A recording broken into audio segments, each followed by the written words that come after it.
24 একটি বিরল ইতিহাস তৈরি করেছে। মহান মুক্তিযুদ্ধের মধ্য দিয়ে আমরা যে স্বাধীন সার্বভৌম বাংলাদেশটি পেয়েছিলাম, যে মানুষের যে আকাঙ্ক্ষা ছিল, সে আকাঙ্ক্ষা পুরোপুরি পূরণ হয়নি। আর বিশেষ করে পতিত ফ্যাসিস্টরা বাংলাদেশ নামক রাষ্ট্রটিকে একটি তাবেদার রাষ্ট্রে পরিণত করেছে। পতিত ফ্যাসিবাদ এবং পতিত স্বৈরাচার শক্তি, আর তারা মুক্তিযুদ্ধের চেতনাকে বিক্রি করত। 71 আমাদের জন্ম, বাংলাদেশের অস্তিত্ব, বাংলাদেশ, আমরা একটি স্বাধীন বাংলাদেশে জন্ম হয়েছে 71 একটি মহান মুক্তিযুদ্ধের মাধ্যমে। অনেক আত্মত্যাগের বিনিময়ে আমরা এই বাংলাদেশটি পেয়েছি, এই ভূখণ্ডটি পেয়েছি।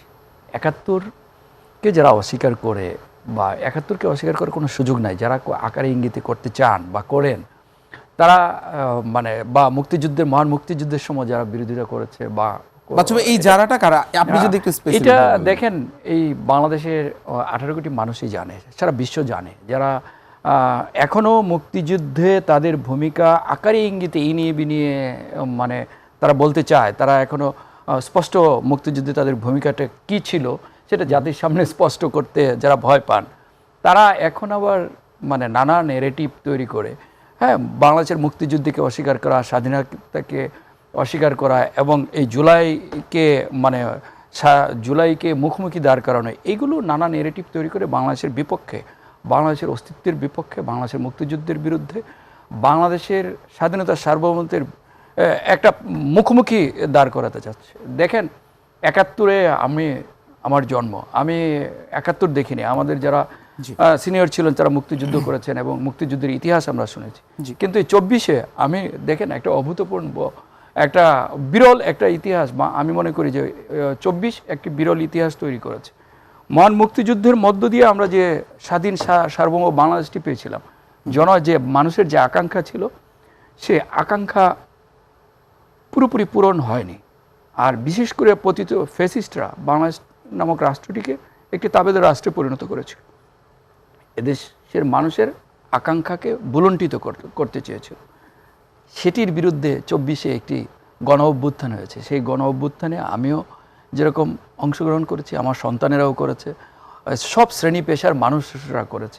সুতরাং বাচ্চু ভাই, আমি আপনার কাছে আবারও একটু প্রশ্নটা রিপিট করছি। এই যে যাদেরকে ইঙ্গিত করে আপনারা বলছেন, এটিকে আসলে হুমায়রা আপা যেমন বলছিলেন যে যারা পতিত ফ্যাসিবাদী যারা ছিল তাদের কথা বলছেন, আপনারা কি তাদেরকে ইঙ্গিত করে বলছেন, নাকি আরো অন্য কেউ আছে এর সাথে আপনারা মনে করেন?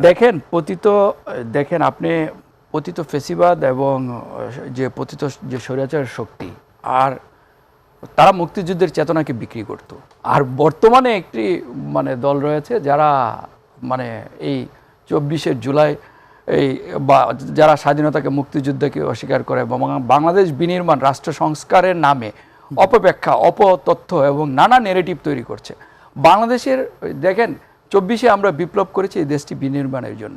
বাংলাদেশ আসলে এমন একটি বিরল মুহূর্তে দাঁড়িয়ে যেখানে বাংলাদেশটা সম্ভাবনার দিকে এগিয়ে যাবে, একটি অপার সম্ভাবনার দিকে, কিন্তু তারা আবার সেই পিছনে বাংলাদেশটিকে ঠেলে নিতে চায়।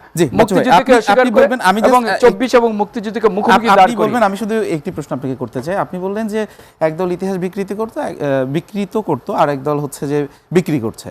তো এইরকম একটা পরিস্থিতিতে আপনারা আসলে কি ভূমিকা রাখছেন? আমরা সম্প্রতি জানি বিসিএস পরীক্ষার যে ইস্যুটা, সেই ব্যাপারে আসলে আপনারা কতটা প্রতিবাদ জানিয়েছেন, বা আপনাদের আসলে ভূমিকাটা কি ছিল?